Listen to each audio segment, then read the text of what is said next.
Welcome back to Hindi भाषा लेखन कौशल BHDLA 136 की रिवीजन क्लास में आपका वेलकम है। हम करेंगे संवाद शैली, वाक्यगत रचना रचनाएं, शैलियां, अशुद्धियां एवं शोधन। तो ये इसमें संवाद शैली से संबंधित आ जाएगा आपका।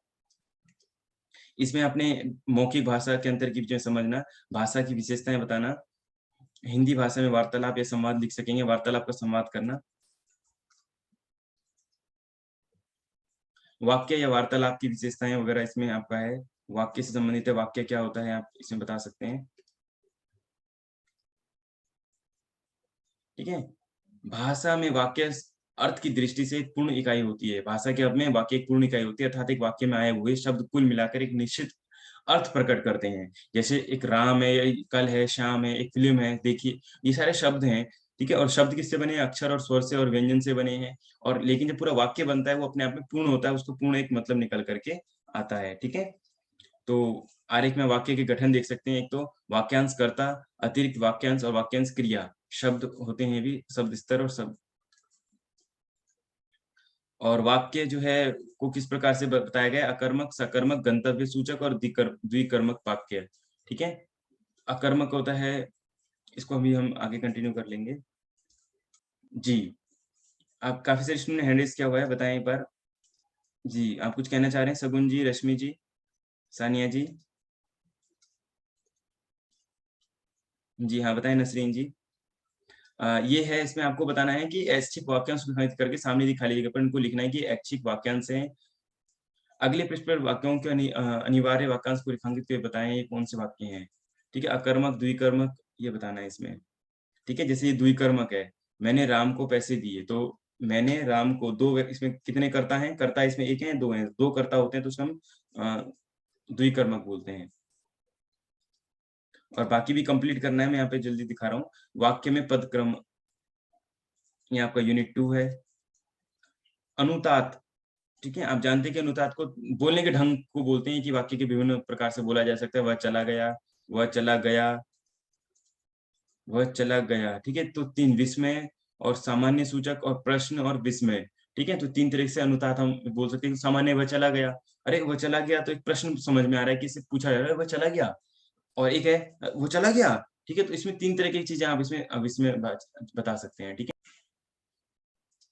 चलिए, अनुतात भाषा में महत्व, ये बताना है इसमें। अनुतात भाषा में महत्व क्या होगा? अनुतात भाषा का महत्व, जैसे बोलने के ढंग को हमने बताया था कि अनुतात बोलते हैं। संप्रेषण का उद्देश्य है, ये भी इम्पोर्टेंट टॉपिक है। तो अभी हमने कहा था कि जैसे कि हम आज की क्लास में सिर्फ इम्पोर्टेंट टॉपिक और कुछ जो भी चीजें होंगी वो करेंगे। कोड मिक्सिंग, अपने मूल पाठ के रूप में दिए गए वार्तालाप को पढ़ते हो। कोड मिक्सिंग में होता क्या है? जैसे मैं आपसे बात कर रहा हूँ, बात करते-करते मैं आपसे आपको बोल रहा हूँ कनेक्शंस, या आपने देखा होगा थोड़ा-सा मैं इंग्लिश के वर्ड यूज़ कर रहा हूँ, देखा होगा आपने। तो ये क्या है? हम अब एक भाषा है, भाषा कोड बोलते हैं एक लैंग्वेज को। अगर एक लैंग्वेज हम यूज़ कर रहे हैं, किसी मीडियम से हम कम्युनिकेट कर रहे हैं, तो उसके अंदर दूसरी चीज़ों को हम यूज़ करते हैं। तो इसकी प्रवृत्ति कैसे डेवलप हुई? क्यों हम यूज़ करते हैं? क्यों ये प्रचलन में क्यों आने लगा इतना? चलन में आने का कारण ये है क्योंकि हम इसको regular day to day mode में भी लाने लगे हैं, या फिर हमारा एक संप्रेषण की साधना, वो क्या बोलते हैं, मीडियम बन चुका है। अब हम बात करने का हमारा तरीका यही हो चुका है, हम टाइम टेबल बोलते हैं। हम जैसे भी यहाँ पे और भी ऐसे वर्ड हैं जो इंग्लिश में ही यूज किए जाते हैं, है ना? जैसे टाई वगैरह हो गया या साइकिल हो गया, तो साइकिल है ना, कुछ दोपहिया वाहन थोड़ी बोलते हैं कोई, हर कोई व्हीकल बोलते हैं या फिर ऐसी चीजें हैं। इसीलिए हम कोड मिक्सिंग करते हैं। तो इसका बारे में पूरा बताया गया है। इसका प्रमुख कारण तो एक तो संप्रेषण तथा अपनी बात को दूसरे तक पहुंचाना ही है। इसके बारे में कोई नया नियम कोई नियम नहीं बनाया जा सकता। जैसे मैं आपको कम्युनिकेट कर रहा हूँ, आपको कोई अपनी बात यहाँ रखनी है, तो ऐसा कोई नियम तो है नहीं कि बिल्कुल हिंदी के ही शब्द होने चाहिए। आपको जिस भाषा में जिस तरीके से कंफर्टेबल लगता है, आप उस भाषा में बात रख सकते हैं। कोड मिक्सिंग के कारण क्या-क्या कारण हो सकते हैं इसकी? तो एक तो यही है कोड मिक्सिंग, अ, क्योंकि यह एक वक्ता विभिन्न लोगों से बातचीत करते हुए हमेशा कोड मिक्सिंग नहीं करता, फिर भी कुछ लोगों में यह प्रवृत्ति होती है जिसमें वो बात रखते हैं। हमारा संबंध मूल पाठ हिंदी भाषा से अंग्रेजी वाक्यों के लिए गए प्रयोग से है। पढ़ा-लिखा प्रत्येक हिंदी भाषी अपने वार्तालाप में अंग्रेजी शब्दों और वाक्यों का कमोबेश प्रयोग करता है। तो उसके कुछ निम्नलिखित कारण इस प्रकार से हो सकते हैं। तो जैसे कि कुछ क्या-क्या कारण हो सकते हैं? हिंदी भाषा में अनेक अंग्रेजी शब्दों का हूबहू चलन है, जैसे कि रेल, स्टेशन, पेन, गिलास, good morning, good evening, hello TV इत्यादि। तो इस कारण से भी हम क्या करते हैं, हम दूसरी भाषा का यूज़ करते हैं, इसको बोलते हैं कोड मिक्सिंग करना, दूसरी लैंग्वेज को अपने उसमें मिक्स कर लेना। अंग्रेजी भाषा से अंतर्राष्ट्रीय और राष्ट्रीय स्तर पर भी एक संपर्क की भाषा के रूप में उपलब्ध है ना? जैसे दक्षिण भारत में हम जाएँगे तो वहाँ पे हमारी भाषा को तमिल या तेलुगु या कर्नाटक या मलयालम इस तरीके से भाषाओं में हमारी बात को नहीं समझ पाएँगे। लेकिन अगर हम अतः दक्षिण भारत से बात करने के लिए या तो हमें उनकी भाषा आनी चाहिए या तो उन्हें हमारी भाषा आनी चाहिए। लेकिन अंग्रेजी भाषा से हम बातचीत कर सकते हैं, इसलिए भी हमारा एक कोड मिक्सिंग का कारण हो सकता है। अंग्रेजी सहशिक्षा तो हमारी जो शिक्षा आपने स्कूलों में पढ़ा होगा तो आपने लैंग्वेज के तौर पे इंग्लिश को भी पढ़ा है। फिर भी कोड मिक्सिंग वार्तालाप में होनी चाहिए या नहीं का निर्णय नहीं दिया जा सकता।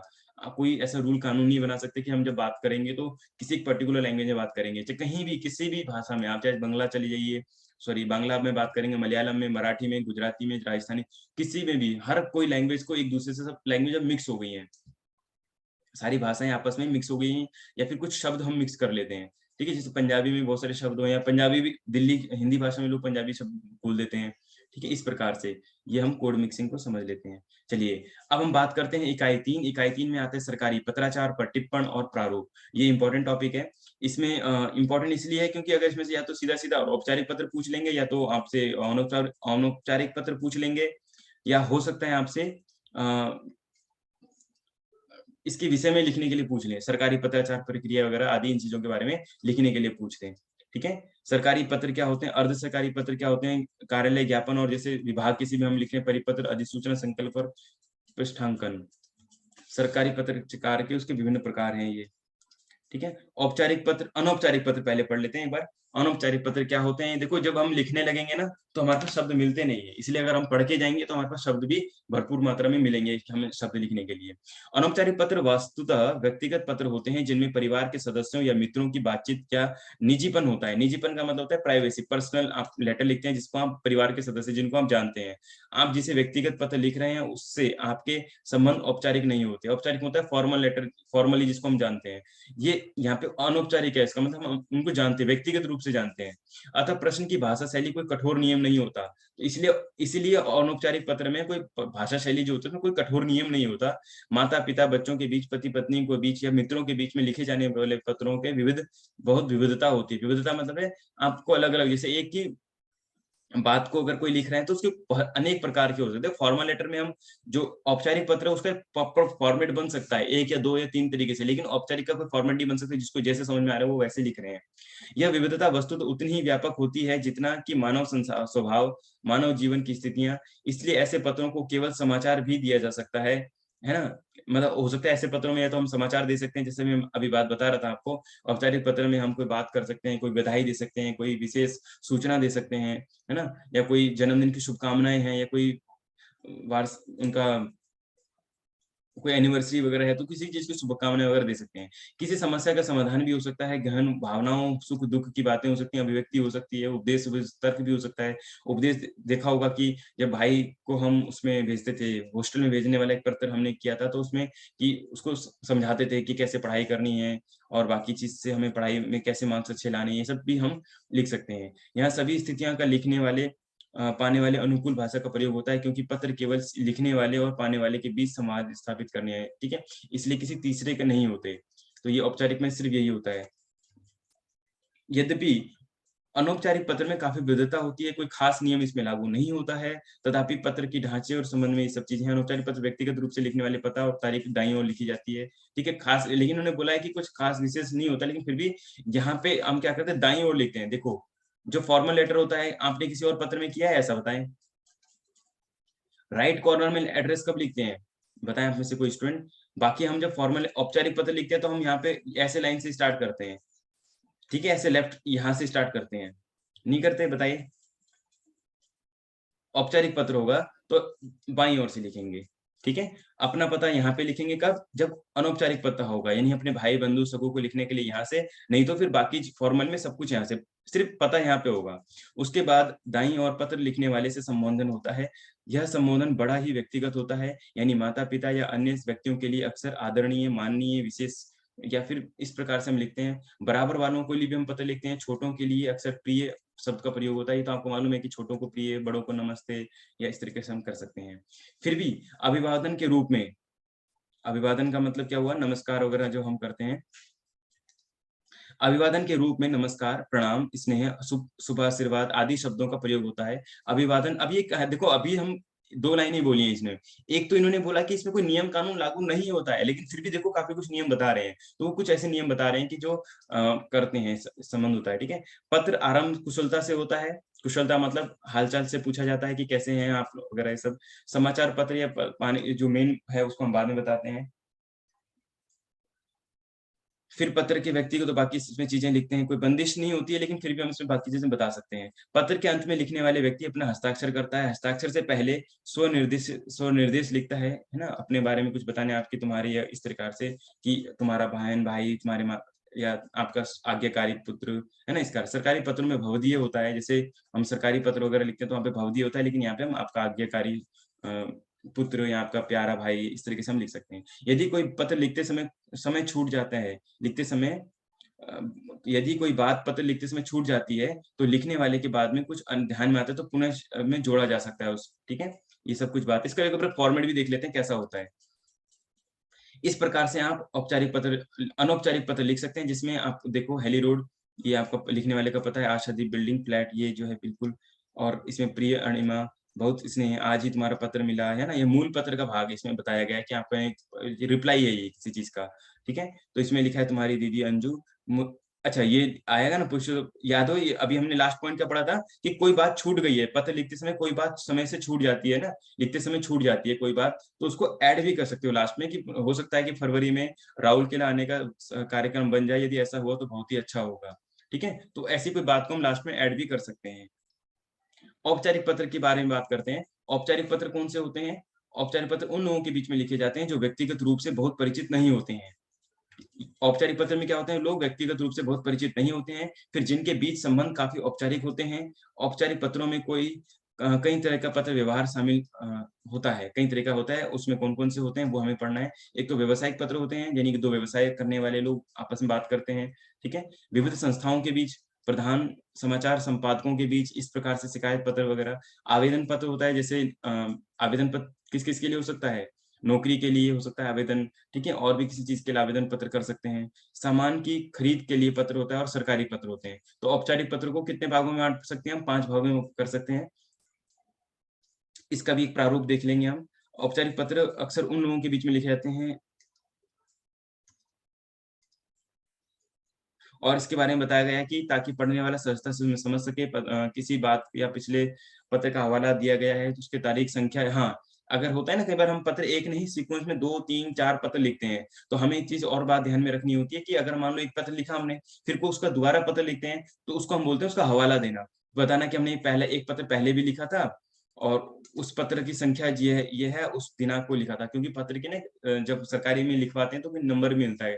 तो हम बताते हैं 3214 या 15 जुलाई को एक और हम पत्र लिखे थे, उसके अभी तक उसका रिप्लाई नहीं मिला है या इस तरीके से हम उसको हवाला दे सकते हैं। तो सरकारी विभाग में इस प्रकार से होता है। आवेदन पत्र क्या होता है? आवेदन जैसे नौकरी पेशा के लिए, छुट्टी के लिए आवेदन, छात्रवृत्ति, स्कॉलरशिप चाहिए या किसी को कोई अनुमति चाहिए, है ना? जब ये सब कोई भी तो इस सब चीज़ के लिए आवेदन करते हैं, नौकरी के लिए, छुट्टी के लिए, छात्रवृत्ति के लिए। आवेदन पत्र की शुरुआत बाईं ओर, ठीक है? देखो सिर्फ़ अनौपचारिक पत्र, अभी जो हमने पढ़ा था ना अनौपचारिक पत्र, सिर्फ़ अनौपचारिक पत्र ही होता है जो दाईं ओर से स्टार्ट होता है अपना पता, लेकिन अदरवाइज़ सब और बाईं ओर से स्टार्ट होगा, ठीक है? बाकी सारी चीज़ें कहाँ से स्टार्ट होंगी? बाईं ओर से स्टार्ट होंगी। आवेदन पत्र की आवेदन पत्र की शुरुआत बाईं ओर से ऊपर से की जाती है। सबसे पहले सेवा में लिखा जाता है।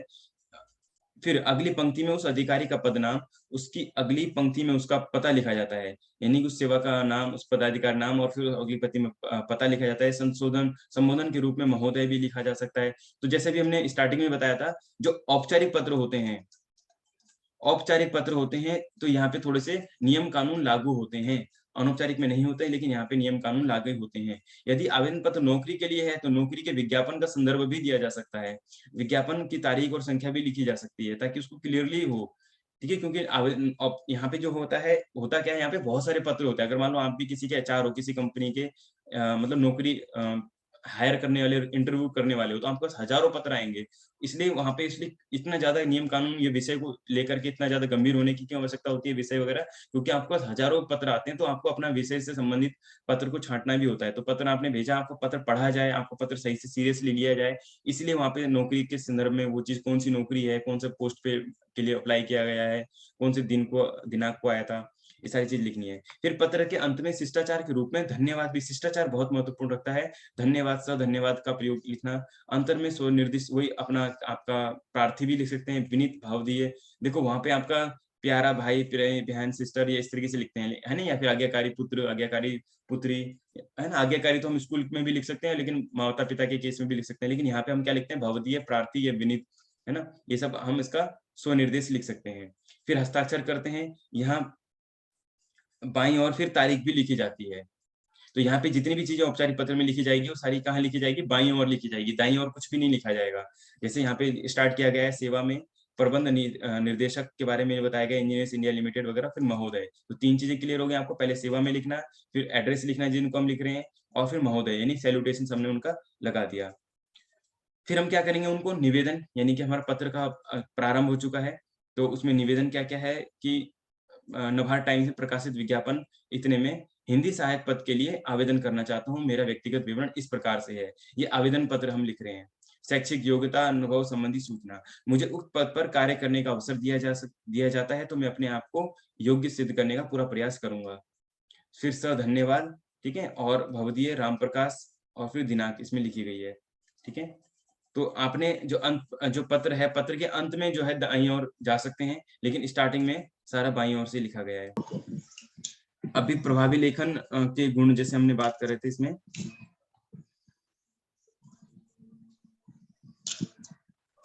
जी, प्रभावी लेखन के गुण, क्योंकि प्रश्न उत्तर में आप देख सकते हैं काफ़ी जगह पे इसका प्रयोग भी किया गया है। प्रभावी लेखन के क्या होता है, उसके गुण क्या-क्या हो सकते हैं। इसको हम जल्दी से देखेंगे। प्रभावी लेखन की रेखांकित करना, प्रभावी लेखन के विभिन्न पक्षों को जानकार करना, और इस इकाई में आपको लेखन की क्षमता संबंधी जानकारी दी जाएगी। पूरा प्रभावी लेखन की अवधारणा, अभी थोड़ा पढ़ने का समय नहीं है, लेकिन फिर भी हम इसको, इम्पोर्टेंट टॉपिक है। हाँ, अच्छा, अनुवादक के लिए प्रश्न था। अनुवादक के लिए आप व्यवहारिक ज्ञान अनुवादक के लिए क्या-क्या होना चाहिए ज्ञान? तो उसको अनुवाद करने का व्यवहारिक ज्ञान होना चाहिए, भाषा की अच्छी समझ होनी चाहिए, प्रीपोजिशन, कारण चिन्ह, इन सब का प्रयोग आना चाहिए, और शब्दों का भी सही प्रयोग होना चाहिए, ठीक है? और वाक्य की रचना होनी चाहिए। कुछ ऐसे अनुवादक हैं, ये सब उनके लिए इम्पोर्टेंट है। एक काम करेंगे, सारे प्रश्नों को हम बाद में करेंगे। अभी जो हम कर रहे थे ना 6th चैप्टर का समरी, उसको कर लेते हैं। जहाँ इम्पोर्टेंट लगेगा हम वही करेंगे। भाषा अधिकार, देखो, एक तो ये है प्रभावी लेखन के शिल्प स्तर कितने हैं, तो वो स्तर भी पूछे जा सकते हैं, तो ये सारे स्तर आपको ध्यान में रखना है। भाषा का अधिकार, शब्दावली, वाक्य विन्यास, शैली, मुहावरे और लोकोक्तियां प्रयोग, अलंकारिता, व्याकरणीय शुद्धता, अर्थ और भाषा। तो ये आपको 8 के 8 जो है पक्ष जो है इसके लिखने हैं,